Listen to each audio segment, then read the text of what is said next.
Right, Rock Addicts. This is DJ REM from Rock Addicts Radio, and I have Butch from the band Argus on the line. How you doing, man? Good, man. How are you?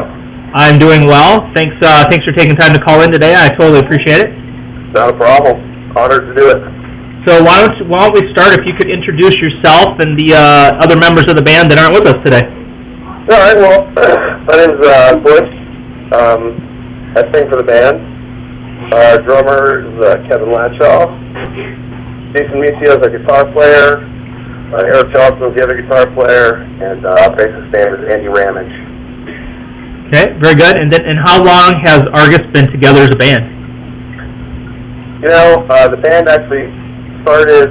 I'm not actually sure how long in total, because the band started before I joined. I joined the band in 2006, and I want to say we had been together at least a year before I joined, maybe longer. But the band as it is now, and the way we sound now, it's been about since 2006.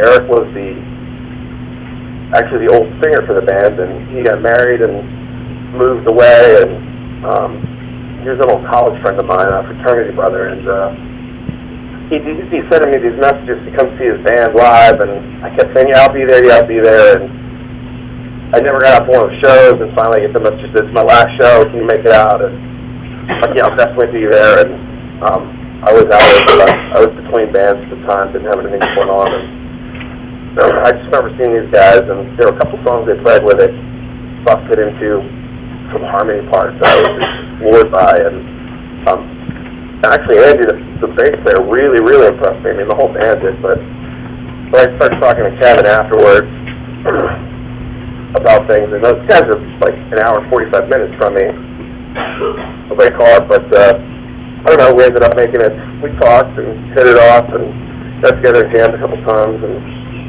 so the band, like, before me was probably more of like a, I don't know, like not groove rock's not the right word, but more groovy and probably more stoner sounding.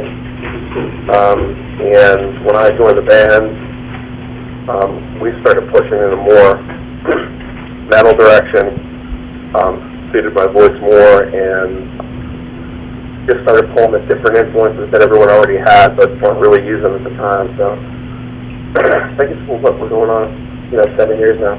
Okay, very cool. I have to say, you guys sound kick-ass. The first time I heard you, I was like, these guys are for real, and I've been playing you on my show ever since. So. Oh, thanks, man. I really appreciate that. So keep doing what you're doing, please. We'll try. So what's going on with you guys right now? Do you guys have any live shows or anything lined up? We got one more for the year lined up in December. We're playing here in Pittsburgh. It's Howlers in Bloomfield on December 14th with a really cool band called Carousel. Which, I don't know if you heard them yet. They're on TP Records. They kind of got like I would describe them as if you took Kiss and Thin Lizzy and Diamond Head and put them in a street fight together. We'll play with them and Corsair from Virginia is coming up, who, it's straight up Thin Lizzy worship right there. So that's it for the year for us. We just got back from Europe a couple weeks ago. Played 7 shows over there. So, how'd that go? I don't know, we're looking at some stuff for next year, but right now we're kind of like, just everyone's taking time to get back to their groove of work and family and start, I guess we're going to start gearing up the rate pretty soon too. But so we have this show, and then we're playing the Ragnarok Festival out in Chicago. Nice. In April. That's the only thing we have lined up for next year though, so we'll see. We got a lot of, we try to push this album a little bit more, so we'll see what comes up. Okay, well, if you ever get a chance to make it to Michigan, make sure you let me know. We talk about it every time we talk about possibly going to Chicago. We bring up Michigan. We know a couple people up there, like Sean Pierre from Borrowed Time. We run into him at shows, and we've talked about going up and playing there. And actually, our friends in Lady Beast too played up in Detroit and said it was awesome. So. Yeah, there's a sweet little venue in Battle Creek, Michigan called Planet Rock. They just redid their sound system, and the place is amazing. Yeah. So I'll tell the fellas about that because that's one of the things we always talk about. trying to get to. It's a, you know, decent driving distance, and we talked about doing some weekend warrior type stuff. We can't really, like, tour the way that younger bands with their responsibilities can, but Right. Regional stuff we're always looking at doing. So. Okay, so how often do you guys get together and practice right now? Right now, we haven't gotten together in a while right now. It just depends on what we have going on. It used to be, when I first joined, it used to be every week, except I would come up every other week because I have 4 kids at home, and I just couldn't do every Sunday because it took like half the day away. But it's kind of settled into, every couple of weeks, those guys get together, and I get up there when I can. I do a lot of, now that we have a lot of, we're 3 albums in now and have a lot of stuff written, and so until we're writing again, I don't go up as often, but we try to get together as often as we can because that's how we manage to stay tight as a live band and get some stuff written. So we try. It's not like, it'd be nice if we were in the same town to be able to do it a couple times a week. Right.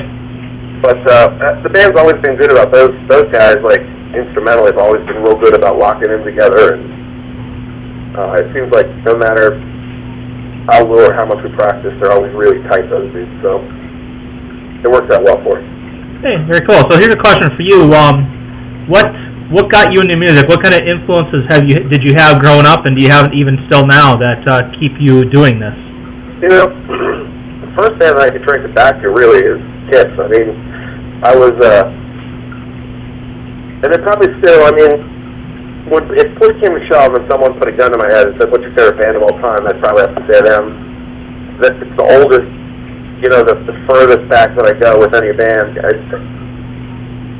was, 5 in 1976 when Destroyer came out, and I can still remember now, I didn't have that one yet, but a kid that I was friends with, a couple of doors down, had the Rock and Roll Over album, and I could still clearly remember they had this stereo behind their door in their townhouse, and I can remember standing there just chuckling and laughing and giggling because we put I Want You on, and every time Paul Stanley said, we just laughed at the freaking stutter and stuff that he was doing there purposely, and it was like that. I just have that memory of that, but the imagery those guys had at the time, when you're a little kid, it's pretty awesome. It's like, they're like freaking superheroes. And shortly after, my grandmother bought me Destroyer on 8-track, which was like the first piece of music I owned, and I thought it was pretty awesome that my grandmother bought it for me when I think about it. That is awesome. I had Kiss on 8-track back then, too. Yeah, I played the hell out of that. I wish I still had the 8-track. But that's the first band I was into, and then, I wasn't less heavily into music probably until I started really getting into around age 11 or something like that, like around 82. I don't know, just as I was entering, I always liked it, but when you're a little kid, there's other stuff going on, and I always had records and, Kiss records, and I shit I'd hear on the radio, like Blondie or Devo, and it was like, I can still remember, I was just telling someone the other day, I remember driving in the car with my mother, and We Will Rock You by Queen had come on the radio, and even though it's not the heaviest song in the world, it's not even really that heavy, but the drive of that song, it was like the first clear moment I could point to that I thought, I like louder, more driving kind of music, and then in '82, I think I started I reconnected with Kiss with the Creatures of the Night record, and I was into Cheap Trick at the time with the One-on-One album, and it just went from there. Because then Quiet Riot's Mental Health came out, and Shout at the Devil came out, and Ozzy's records, the first 3 solo albums that he had were out, and it just took off from there. Where I went to school, there were a lot of kids into metal, and there was a kid, Patrick, that his older brother had all kind of stuff. So between reading magazines and this kid coming to tell me about all these bands, like, it just went from there. I mean, I just became like a huge metalhead, and and so a lot of the influences you hear in the band that we share in common. I mean, my favorite bands growing up when we were kids. Not that you hear that in the band, but that's one of mine. And then Maiden was huge for me, and Sabbath, and Judas Priest, but then branched off and Susie Lester, Saxon, and Thin Lizzy, of course, and the 70s hard rock bands like Angel and Stars and Legs Diamond, and then the old proto-metal stuff like Bang, and I love Deep Purple, Rainbow, anything Dio sang on. So, I don't know, a lot of that stuff there. And over the years, I never stopped being a fan of music, so there's always bands that are still influencing me and making my favorite bands of all time kind of list. Okay, very cool, man. Yeah. So, speaking of cool bands, Argus, so this current album, Beyond the Martyrs, that I have, right. Where did you guys record that at, and what studio, and how was the process for you guys? We recorded it down at a studio called Plus Minus Studios on the south side. Now, we previously recorded at the last two records we did at Soundscape down in McKeesport, but this guy, Sean Cho, that runs, we knew him from him running sound at the Smiling Moose down on the south side of Pittsburgh, and he opened a studio up down on the south side, and Dave Watson, who engineered the first two records, and I always say he's more than an engineer, actually kind of a producer too, for us. We had talked to him, and he had said, well, what do you guys think about recording it at Plus Minus? And we thought it would work well for us. It definitely was closer for me. Do my vocals there a lot more convenient. So I think we went to studio, I don't know, around May. We started tracking. April or May, the guys went in, and it's the same as we always do. They'll go in and do their basic tracks. All the drums, and then the bass first, and then Eric and Jay will go in and lay their guitars and do their leads, and then when those guys are done with that, then I go in and start doing vocals. It went really well. I mean, Dave is so easy to work with, and we've worked with him, it's 3 albums now, so everything is like pretty well-oiled process. Right. As far as that goes. And we're real happy with the studio. I want to say they mixed it at Soundscape still, but we did all the recording at Plus Minus. Okay, very cool. And I have to ask, because I think the cover art for the album is amazing. Who designed the cover for you guys?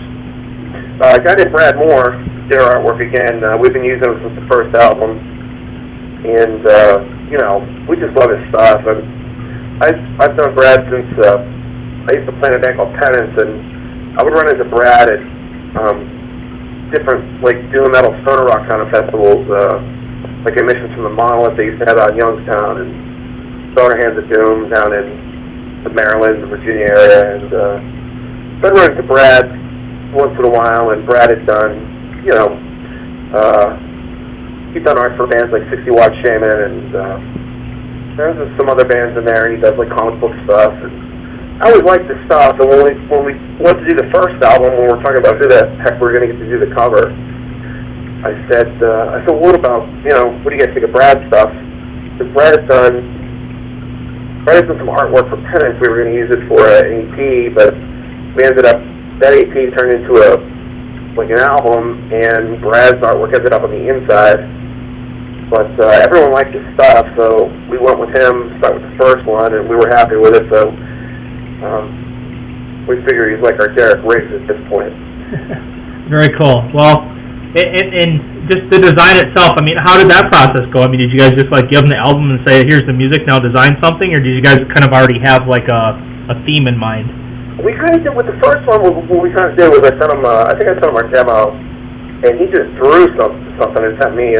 He sent some sketches to us, and that's the most we were involved with an album jacket, because what we originally got from him had kind of like a warrior thing going on, and we said, nah, we don't want to do the whole, warrior thing with long flowing locks and a sword and stuff like that. We said, why don't we do how about you swap that out for some kind of Lovecrafty kind of beastie, which is what he did, which is where we get that character from that's on the album jackets now. And so that was the main one. I mean, after that, it was pretty much just like, hey, Brad, you're going to do the artwork for this album.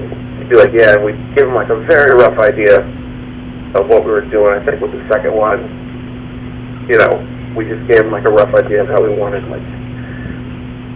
these lost souls kind of marching towards their fate kind of thing. He just came up with it on his own. Same with this one. With the title, and the title doesn't have anything to do with any of the lyrics on the album. It was in honor of a friend of ours, that especially Kevin, that had passed away, and he'd written a book. He was a historian and author, and he'd written a book called Beyond the Martyrs. I think it was about a Chicago labor strike. And when we were at his memorial service, the book was laid out, and I remember with Eric or I were looking at it, and boy, that'd be kind of a cool title for an album.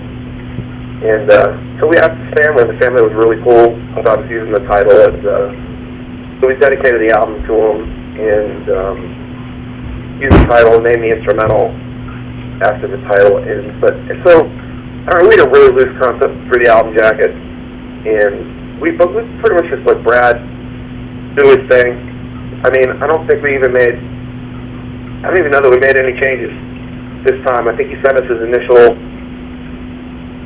sketch, and we gave him some rough ideas. I think the most we got involved actually was there were these individual portraits of each of us being kind of like there's one with a noose hanging behind my head, and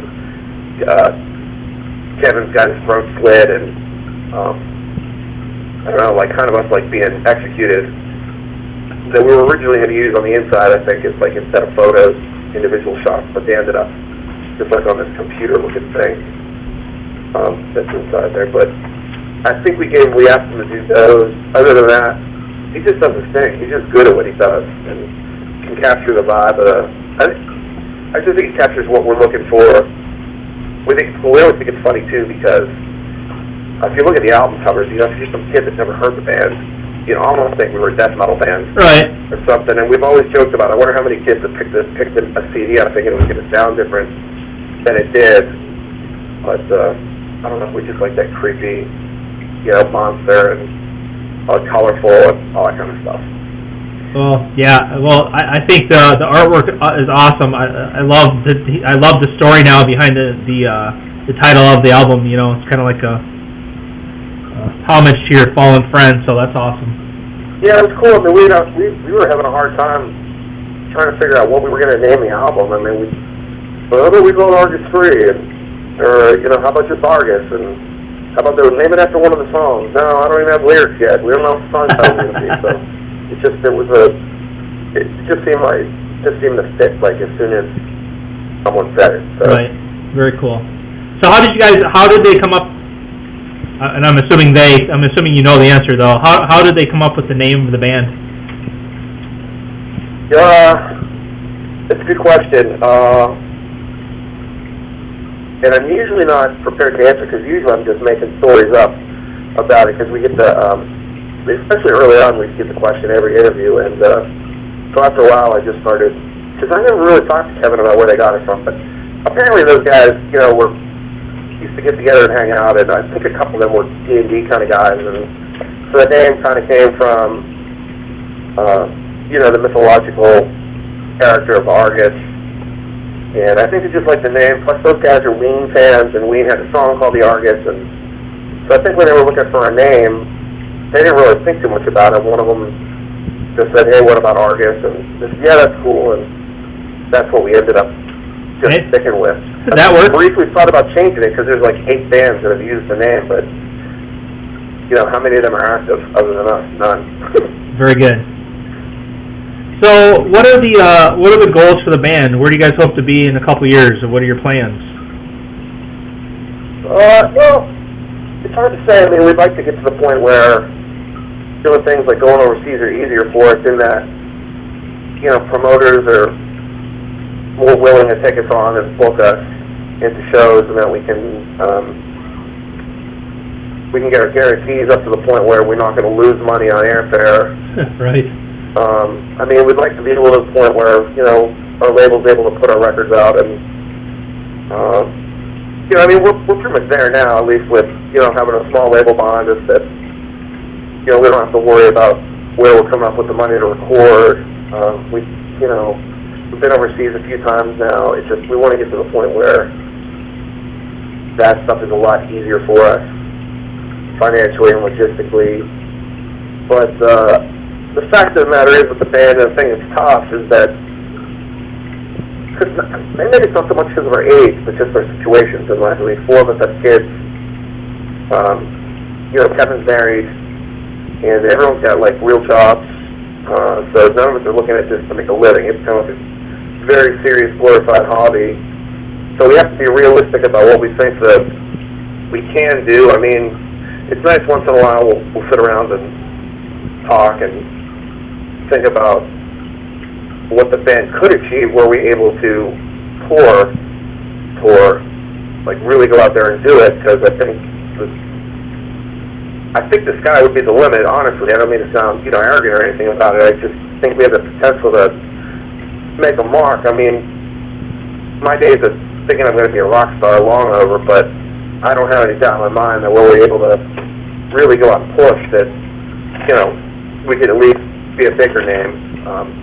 I'm not talking about like one of the, you know, like we'd be headlining Rocket or anything like that, but you know what I mean, just like big enough that people recognize the name and people know who Argus is, and you know, we sell enough CDs to keep labels happy, and we're able to like go over to Europe and not worry about money at all, and play over here and not have to worry about hassle too much. So, but I don't know, we try to keep it in perspective. I mean, we're glad to be able to put records out, and someone's interested enough in us to put them out for us, and you know, that people are digging the bands and come see us. I mean, I hope we keep growing the name, that more and more people come to see us when we play. And I mean, we'll take it as far as we can within the confines that we have. It's, you know, we only get so many weeks off of work, right? That kind of thing. So it's tough. Sometimes I wish we were either more irresponsible, or you know, if we didn't have any responsibilities, it'd be nice too. In a way, but it is what it is. Well, those responsibilities keep you grounded, though, so it's probably a good thing, you know? Yeah. And, you know, I mean, back to your comment about, you know, not trying to sound arrogant. Obviously, you're not sounding arrogant. I mean, if you guys don't believe in yourselves, I mean, who's gonna? So. Yeah, it's tough. It's always like, I'm always sort of trying to walk a fine line with that, like when I'm talking about the band, because I am really proud of what we've been able to do and the music we've done, and I don't know, I think it's one of the things from growing up especially in the 80s when, you know, there were a lot of like dudes back then. When I used to read magazines more, it's kind of like loudmouth. Like Kevin DuBrow is a classic example of a guy that would go out and just like talk out his ass all the time, and you know, it spit down in the ass. And right. I don't know, sometimes you read an interview with a band, and there's like such a fine line between being proud of what you've done and then just, you know, kind of like coming off as cocky about it. So I don't know. Everyone thinks I'm cocky anyway because I'm a singer, so that's in my own band. So. Well, that has not come across in an interview, so what the heck. Okay, so question for you is, if I grabbed your iPod or your MP3 player, what music would I find you listening to right now? Geez, my MP3 player's got all kind of shit on it. Because as I got older, I haven't mellowed. I'm still a metalhead, but I listen to so much more music now, like different stuff. And whereas back in high school, all I listened to was hard rock and metal. There came a point where I started getting introduced to different things. I played in a band. My first band I was in, these brothers, Neil and Josh Skirman, we played in a band called Druid. And we were mostly like a cover band. You know, we played some originals and did a lot of covers, but those guys were real into blues, and they had introduced me, like, that's the first time I heard Funkadelic at the time, because they used to play Maggot Brain. live. So it was like between that and I was flipping around. I put on PBS one night, and they were playing Woodstock. And so I'm watching it, and Sly and the Family Stone section comes on, and I was just like floored by it because I'd never liked R&B.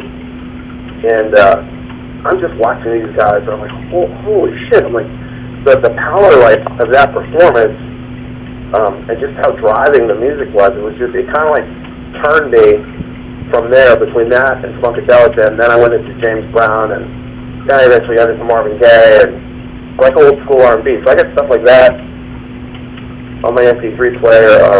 Then like I'm just looking at it now. Like I was just looking at Blood Ceremony. I don't know, Sabbath is on here, Blackfoot, I love Southern Rock, Candlemass, Carousel's latest record, Cauldron, I'm thinking of those guys. I don't know, the Dave Chastain, this is an old Dave Chastain band, there's another Southern Rock band, it's not related to the band Chastain, where they're singing. Dawnbringer, Dokken was one of my favorites growing up, I got Earth, Wind & Fire on here, I mean, ELO, Freedom Hawk, all kinds of stuff. Yeah, Neil Graham, I guess one of my favorite bands in the world right now. Graveyard. So, High Spirits, it's all over the map. Horizons, Rainbow, In Solitude. I don't know, I could keep going on and on and on. Thin Lizzy's in here somewhere. Jorn Land, Kiss. You have a whole plethora. That's awesome. Yeah, I like different moods for different moods, Yep, exactly. Exactly. I definitely know what you're saying there. So before I forget, I want to give a big, huge shout-out to Clawhammer for hooking us up, because without them I wouldn't be talking to you, and without them I wouldn't get to talk to half the bands I do, so huge props to those guys, because they're awesome. Yeah, I really appreciate what Clawhammer's been doing for us. It's been, they're really good about keeping in touch with us and trying to make stuff happen. Scott's a good guy, usually gets back to me pretty quickly if I message him about something. Those dudes are pretty active as far as like pushing the band here in the United States, so they're good to work with. Yeah, well, one of the things I love about them is when if they send me a band and say, hey, do you want to interview these guys, or I ask them, they just put me in contact with you guys. They don't try to play the middle guy and have to be in the middle of all the crap. Right. It's like, just let us talk to each other and sort it out, and that's what they do, and they just let us run with it. Yeah, that's good like that. So I like it. And the other thing is, before I forget, is what social networking and websites do you guys use for promotion that people can go to?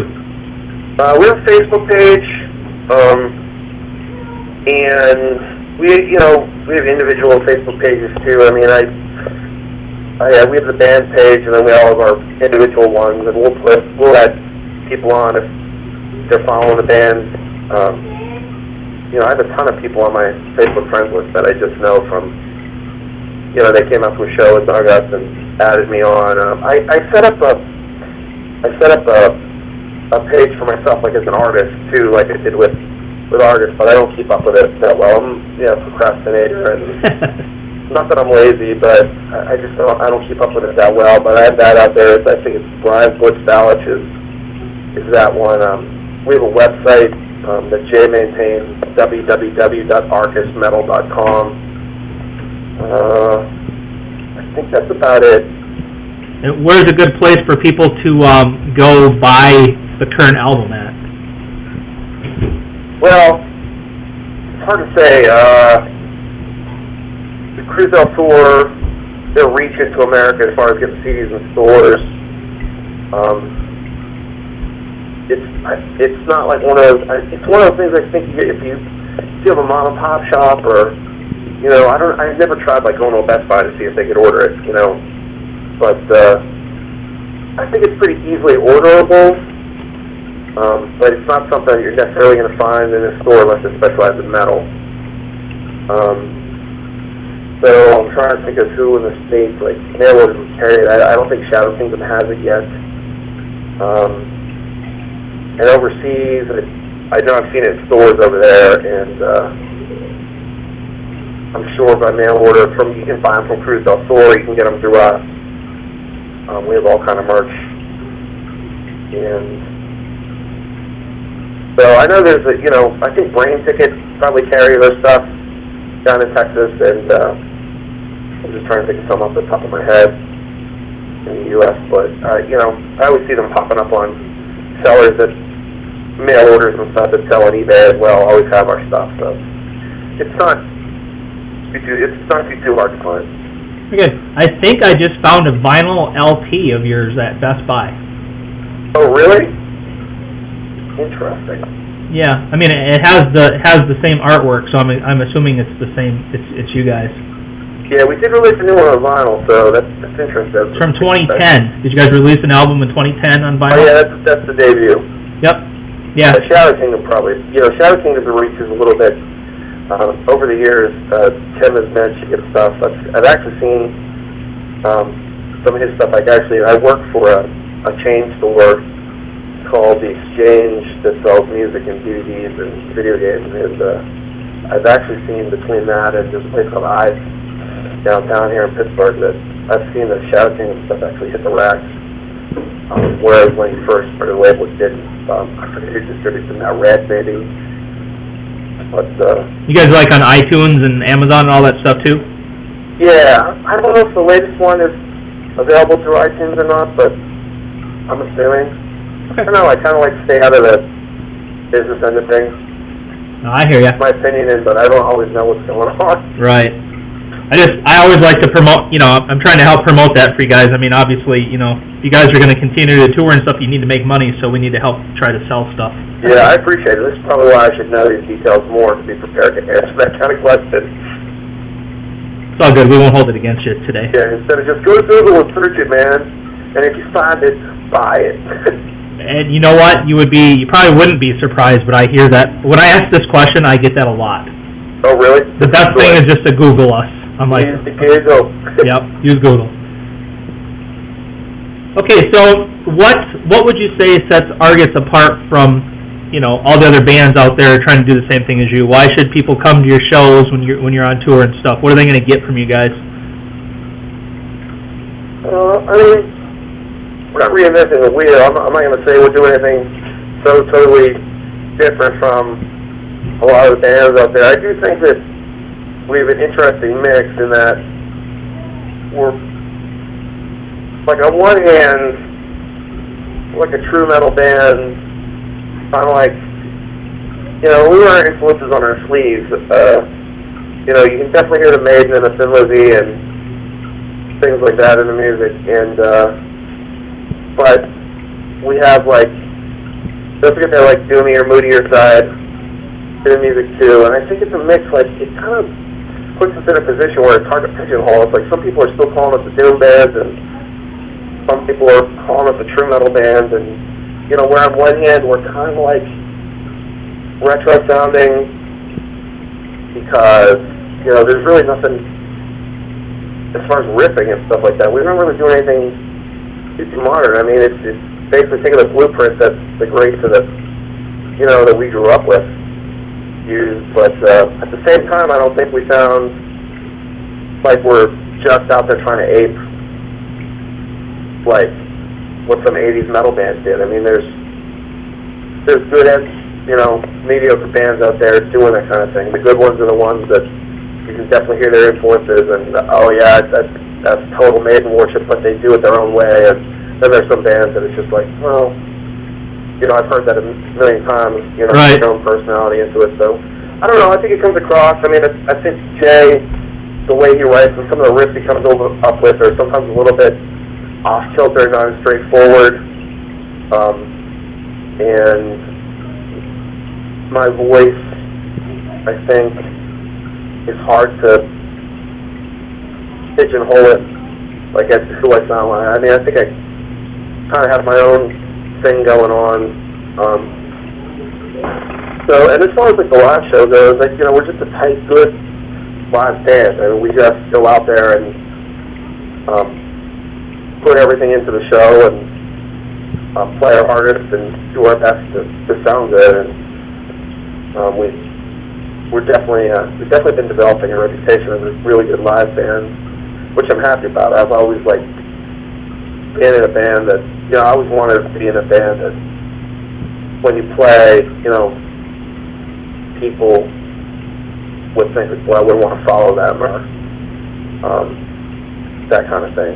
So I think that we just tell them sincere about what we do, and like I said, although we're not doing anything like wholly original, it's still, I think we still have our own sounds in a way, and our own personality comes through. So I mean, that's all you can. At this point, every riff combination possible to man has been used, really. So the whole point is just to put your personality into it and write good songs, and not, we don't worry about if it sounds like someone that came before. There's some guy in Poland. We were playing in Poland, and he came up afterwards. He was like, "Very good live band, but too much Iron Maiden. We throw it away." And I'm thinking, I just remember thinking, like, what? And I had the Maiden shirt on. I was wearing my Killer shirt that night too, and I'm like, well, yeah. I mean, I hear the Maiden in there. I mean, because we did the double guitar thing, but it's just too simplistic a comparison to say, oh, they sound like Iron Maiden, or because I think it's kind of, it's in there. It's like Candlemass is mixed in there too. So it just depends on the song, really. So I don't know, I'm going around in a circle about it. Well, very good. Well, I'm going to classify you guys right now as badass metal, and that's it. I'll take it. I don't get stuck with that. Yeah, no doubt. I don't get stuck in the genres. It drives me nuts. I'm going to go off on a little mini tangent now. It drives me nuts when people are like, well, what genre of metal do you listen to? I'm like, what do you mean? I listen to metal. Well, what do you mean you don't? What genre, though? Do you like black metal? Do you like that? I'm like, you're not going to even get me to answer that question, because when I listen to metal, if I like it, I like it. I don't care what you want to call it. Yeah, I mean, that's how we are, and maybe it's a function of, I mean, I'm going on 43. I mean, when I was growing up, I mean, there was like metal. Right, exactly. It covered everything. It covered everything from, even stupid Bon Jovi at the time, like, was getting lumped in with metal bands at the beginning, and big hair. Went from everyone from there up through, Slayer was like, the kids just called it metal. You didn't really have what band. Then it was like, well, what bands do you like? It wasn't like, what subgenre of, do you like doom? So do you like steel doom or traditional doom, or what is traditional doom? And it's just like, you know what? Yeah, it's way too philosophical for metal, man. Yeah, it's just like, there's two kinds of music, good and bad. Yep.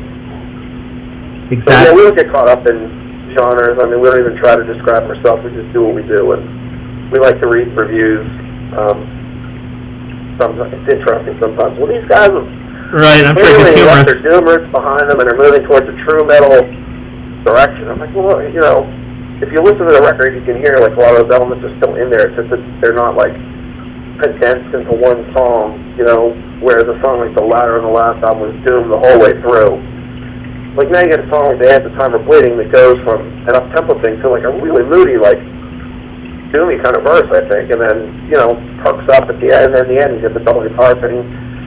So, I don't know, it is what it is. We just write. We don't sit around and say, hey, we're going to write a doom song for this record, or you just do it. Do a fast one, or we got to do, this or that. Well, like I say, from the moment I heard you guys, I was hooked. So just whatever you're doing from a fan standpoint, just keep doing it, please. Yeah, man, I really appreciate that. I mean, and that's the only way we know to do it anyway, so. Exactly. Okay, so what's the craziest thing that's ever happened to you at a live show you've done? Oh, geez. We're not the most wild band in the world. Kevin always jokes around that we're a band that when we get done playing, everyone's going back to the hotel or just to a place to crash and go to bed right away. As far as on stage, I mean, there's like these shows in Europe this past tour were a lot of fun, especially the couple of like the bigger, the more well-attended ones, like in Dublin and in Galenia, Poland. In Galenia, we had like stage diving for the first time, or crowd surfing. I mean, that's not like that unusual to happen at a show, but it hasn't happened at one of ours. It was interesting for us. We're for the first time playing, like we're used to playing like 35, 40-minute sets over here, because usually we're playing with 3 or 4 other bands. But this was our first time like headlining kind of tour, and we're playing like 70, 90-minute sets every night, and I just think we were a bit surprised that, you know, some of the turnouts were way better than, you know, when we played in Nuremberg. We were playing in a small club called Bela Lugosi, and it was kind of like the last show we added, I think, to the tour, and it was kind of like a really small place, and we didn't know what to expect crowd-wise. And it was like, you know, the place was packed from the front to the back. I mean, you know, there's probably like 60 people, but still, we expected like 10. And just for me, just the way the crowds reacted over there, like singing and clapping, and you didn't have to put as much effort into like getting people to participate from the crowd. It was pretty wild to me. But yeah, I mean, Poland, that crowd was a little bit more rowdy, I think. But nothing like really strange has happened to us live. I mean, there's stuff related to being in the band, like it's Spinal Tap-ish, kind of like we were staying in a hostel in Rotterdam, and we're standing outside the outside door and kind of like knocking on it, so waiting for the guy at the counter to buzz us in, and he starts waving at us, and he's pointing at the door, and we're like, yeah, we need to get in, and he finally comes out, he's like, this front door is not locked. So we've been standing out there for 5 minutes trying to get in a door that wasn't even locked, that we never even tried. I don't know, stupid stuff like that. Very cool. Okay, so now it's time for the most important question of the interview. Okay. So I hope you're prepared. There's no sarcasm in my voice right now. Okay. Who in the band spends the most time in front of the mirror before a live show? Oh, Jesus, probably me. I mean... You are the front man for the band. You kind of should be. Same thing for sure, probably me. Nice. And I don't spend that much time there for sure. I mean, none of us put makeup on or anything like that, but, you know, I gotta maintain these locks of mine. I mean, while I have the hair, so I mean, I'm always like sticking, you know, wetting it and put a little bit of gel in it to get it, you know, just to look good. And I grew up at a time when like image was pretty important. Like no matter whether you were a glam band or a thrash band, I mean, everyone had their uniform, so to speak. So, and when bands, you know, didn't just look like they just stepped out of the front row to get back up on stage. I'm not saying that image is like this huge thing. I mean, it's just like what I grew up with, and I just, I don't know. No, It's not that I got to make sure every hair is in place or anything like that, but I'm probably the most vain in the band, probably because I also think I'm the most homely one in the band. So it's like I try to look as good as I can, being a front man and stuff. I get it with the hair, man. I do a faux hawk, and it's got to be perfect. I totally get it. Yeah, man, I got to get it right. I mean, you got to put the right amount of gel in so that it doesn't look too flat on the top, and it all just comes out just right. I got to run my fingers, you know, with the fingers and run it through it a few times. And I don't know. Yeah, plus on top of that, if there's, you know, I got to cover up the still, you know, 42 years old still gets zipped now and then. So the other guy's just like, fuck it, I'm just getting up on stage, you know. So. And I just want to throw out there, because somebody listening to this interview, just want to throw out there, not gay, okay? So you're going to think this conversation went off on the gay tangent, and it's not. Not that there's anything wrong with that. I didn't say anything wrong with it either, but I'm just saying, not. I hear you. All right. Is there anything else you would like to mention about the band? Anything I haven't asked you that you want to make sure people know about Argus? Well, I'm not sure. I mean, we covered a lot of the bases. I just hope people will, you know, give the band a listen if they haven't heard of us. And I hope if folks are out there and they come across our album on a blog site or, you know, something like Pirate's Den or whatever the hell it's called, and they listen to it and like it, that if they consider like actually going out and buying it, or buying a shirt, or coming to see us sometime. I mean, they're awesome. I mean, people don't understand the way that economics are. I don't want to get into a whole political thing about downloading and stuff like that, because we've all done it at some point, but, you know, a band like ours, that's one thing if you're a big band, And, but, you know, every freaking record that we sell counts. I mean, we went through a process where we were talking to a bigger label, actually for this album, and it came down to a situation where it's like, well, we can't give you the kind of advance that you'd be looking for to record it because, you only sold X number of records the last time. Well, that's what I mean. Like, every CD or LP that we sell helps us out. So, yeah, I mean, if you like the band, consider buying something from somebody else. Or, yeah, I just hope people just check us out. You know, if you get it, like, play it for your friends. And, we're in your town, ever. Come see us, come talk to us. So we just want to get and have people, like, enjoy listening to us and know the band. I think we're a pretty good band, so we just like to spread a word. Okay. Very good, man. Very good. And I'm going to encourage everyone to check out the band Argus. Stop over to Rock Addict Radio and request them. We'll play them for you and support the band. They, without the band and the fans and the DJs, none of us have anything to do. So keep supporting. What song did you play the most from the record, just out of curiosity? Oh, let me look here. Probably. I usually tend to play like the first 2 or 3 tracks when I'm debuting it. So probably, By Endurance We Conquer, No Peace Beyond the Line. That's cool. Yeah, we play those every night on tour. The Hands of Time Are Bleeding, I really like that track. I love that song. I think that's, like, right now, it's probably my favorite one on the album.